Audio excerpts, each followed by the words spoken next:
A streetlight flickers over a narrow city avenue. Rain has left the pavement slick and reflective. Cars hum by, indifferent. A woman, mid-30s, damp hair plastered to her face, hurries along the sidewalk with a laptop bag slung over one shoulder. Her pace is uneven, as if she is trying not to look like she is running but is desperate to get somewhere. Emma, to herself, come on, come on. Don't be late. Don't be. A shadow detaches itself from an alley and falls into step across from her. She glances up, frowns, then shakes her head and keeps moving. Emma, soft laugh, paranoid much? She reaches the curb and presses the button at a crosswalk. The light stretches. Footsteps approach from behind and accelerate. She swivels, sees a man in a cheap windbreaker, his face obscured by a cap. He's quicker than she expected. He steps close enough that she can smell cigarette smoke. Man, hey, you got a light? Emma shakes her head and steps forward. The man matches her pace. Man, got time for a quick favor? Just a minute. Emma's smile is tight. Emma, no thanks. I'm late. He reaches a hand toward her shoulder. Emma jerks away. The crosswalk light blinks white. She steps off the curb. From across the street, a black sedan idles in the rain. Behind its tinted glass, a man watches. He is tall, immaculate, coat buttoned, hair precise, eyes that miss nothing. He never moves his mouth, never blinks more than necessary. His face says nothing and everything. He lifts a gloved hand and holds it so still she could swear she saw the traffic light flicker at his signal. The man in the windbreaker lunges. Emma stumbles. The sedan's driver's door opens. The tall man emerges with the fluid ease of someone who moves for a living. He is president and CEO on the business pages of magazines, a person who rarely gives interviews, rarely smiles. People whisper his name the way they whisper about storms. Gabriel Hale. Gabriel, get in the car. Emma looks at him. The world has, for half a breath, narrowed to his irises. She hears her own voice on the edge of her throat, thin and uncertain. Emma, who are you? Gabriel, just do it. She climbs into the back of the sedan as the driver slams the door. The man in the windbreaker curses, lunges, and then skids to a stop as Gabriel steps in front of him. Gabriel doesn't speak. He only points, once, to the camera embedded in an overhead streetlight, and the man's face goes slack. A police siren begins far off and grows louder. They vanish down the avenue. Emma's breath comes in rapid little storms. Emma, who are you? Why did you help me? Gabriel drives like he owns the city, his hands soft around the wheel. The rain runs down the windshield in sleek, obedient lines. He finally answers, not by explaining, but by doing the one thing most people mistake for kindness. He offers a fact. Gabriel, you were being followed. Emma, by him. Gabriel, by someone paid to make sure you got scared. Emma's mouth opens, closes. She tries to make sense of the sentence, but the syllables refuse to hold. Emma, what do you mean? Who would pay to scare me? Gabriel glances at her through the rearview mirror. He is silent a beat longer than seems necessary. Gabriel, people who want you distracted. Emma absorbs that like a blow. She is a journalist chasing a story about a biotech startup's questionable testing. She's been poking at ledgers and backdated contracts and a string of clinical trials with missing consent forms. She has been receiving anonymous threats for weeks. She's told herself she is careful. She has not told anyone about the files she copied to a flash drive. Emma, are you saying someone paid the man to follow me because of my story? Gabriel, maybe. Maybe not. But someone noticed interest in you. They escalated. I don't like escalations. The car glides to a halt in front of a building that smells of citrus and polish. Gabriel steps out and opens her door. Emma lingers, palms sticky, trying to steady herself. Emma, what is your name? He offers his hand. The touch is warm but controlled. Gabriel, Gabriel Hale. Emma, Gabriel Hale. The Gabriel Hale. Something in her tone makes him smile. Not the broad public smile that fills magazine spreads, but a private one, small and quick. Gabriel, not necessarily. Not tonight. She laughs, hysteria wrapped thin as tissue. Emma, you drive like you own the city. People would die for you, and you'd barely notice. Gabriel, people already did, in a sense. I won't have more. Inside his building, a tower of glass and smooth stone, there is an elevator with numbers that travel like stepping stones. Gabriel's office is a study of restraint. High windows, sculptures minimal enough to be furniture, a desk large and bare. He pours 2 glasses of amber liquid and presents one to Emma. She takes it like it's a lifeline. Emma, you could have called the police. Gabriel, they would have been in pursuit after the man had already vanished. He was a gun for hire. They move like ghosts. Emma's laugh is a sound that might break. Emma, gun for hire. That's something. Gabriel, you told me you were late. You are not late for dinner. You are late for your life. He waits, watching her, measuring. There is a sonar patience to him. The way he listens is a thing that makes people talk. Emma tidies the collar of her jacket with hands that shake. The flash drive is in her bag, a small object that suddenly feels volcanic. Emma, how did you find me? Gabriel, you left a trail a lot of people follow. Public Wi-Fi, a coffee shop patron you argued with, a taxi that shared your destination. I have ways to see what's public. She studies him. He says it with the casualness of someone naming a weather pattern. There is no pretense to melodrama in his voice, only the arithmetic of observation. Emma, you were watching me? Gabriel, I watch a lot of things. Not for sport. For protection. She wants to ask, protection from whom? Protection for what? But the question swells with implication and she swallows it down. She wants to know whether he is friend or predator. She wants to know why a man with billions of dollars and a company worth whole zip codes has taken an interest in a freelance reporter whose apartment floods when a kettle boils. Gabriel, do you trust your source? Emma, my source is a patient, an intern, a file, a hunch. I trust the numbers more than the people sometimes. Gabriel moves to his desk and produces a slim envelope from a drawer. He places it in front of her as if presenting a relic. Emma, what is that? Gabriel, a place to sleep tonight. A lawyer on retainer. And if you want the police, if you want the fire brigade, the press, a parade, I can arrange that. Or you can be sensible and let me help you finish what you started without changing your name in headlines. Emma clutches the envelope and feels the weight of it.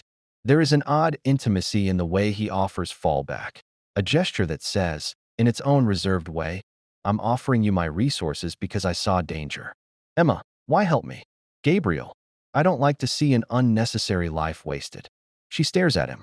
The sentence lands and then unravels.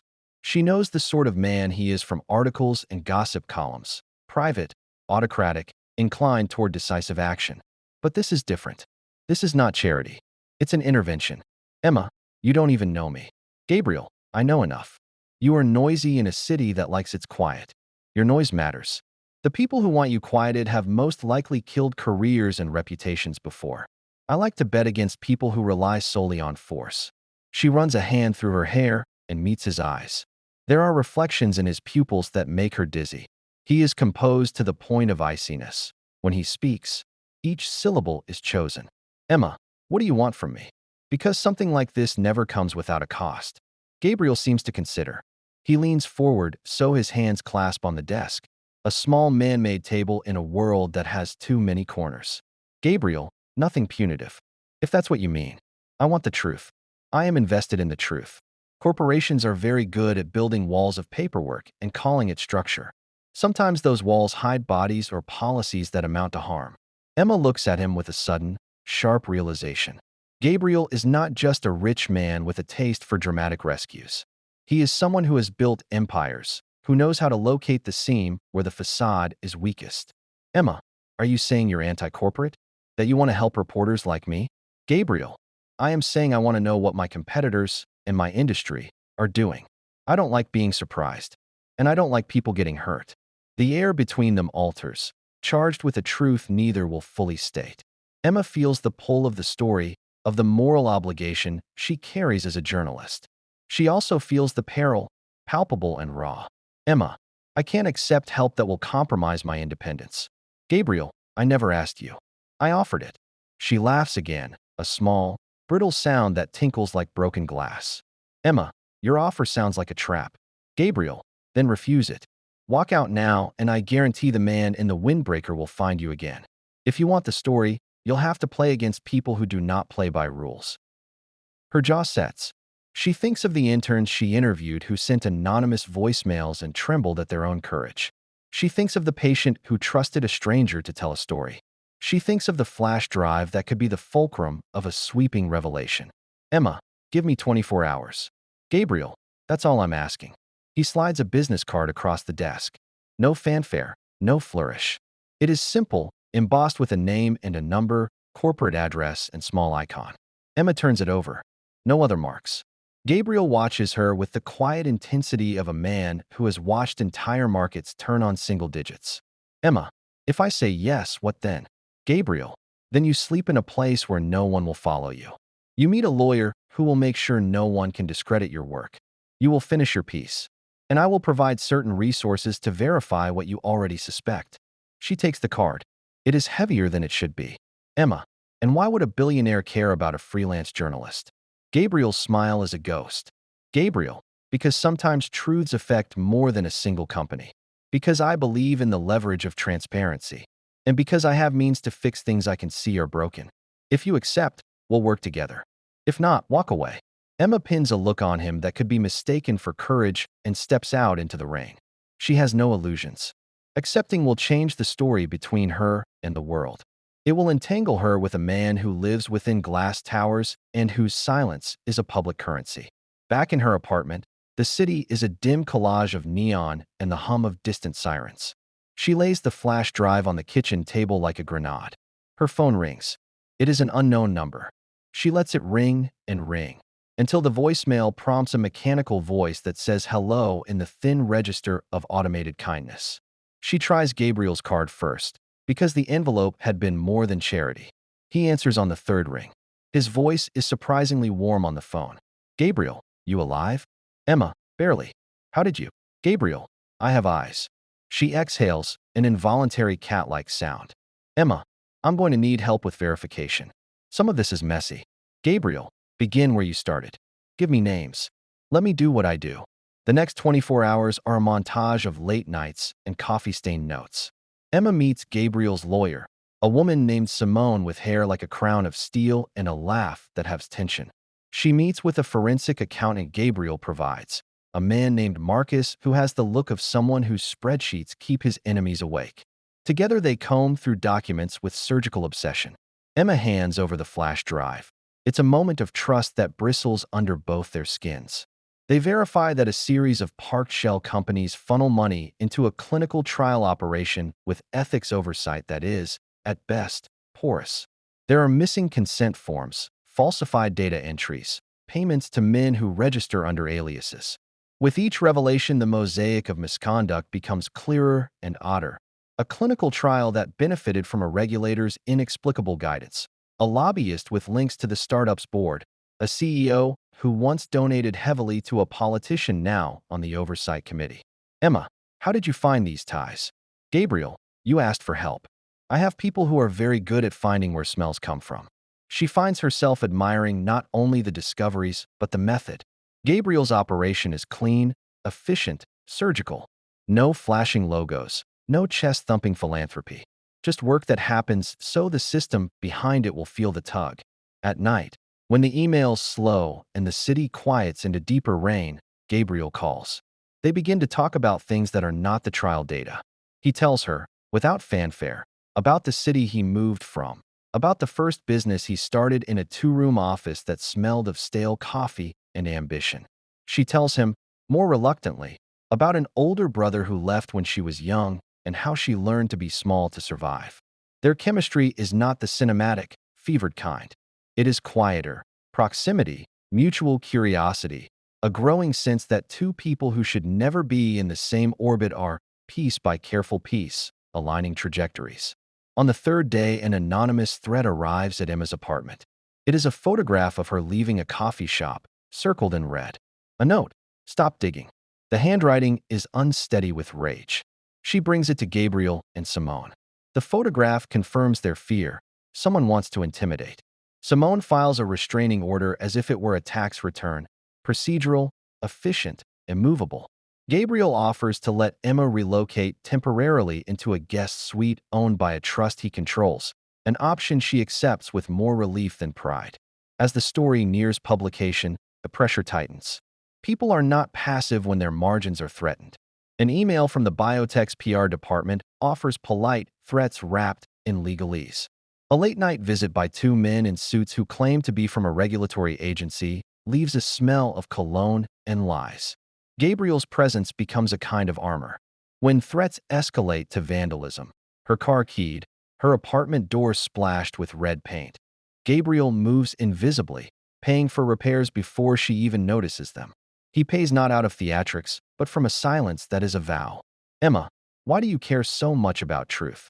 You could bury this and nobody would question you. Gabriel, buried truth tends to rot and invite maggots. I prefer the mint hole. She rolls her eyes at his odd metaphor and then laughs. Genuine one this time. The laugh is a private theft.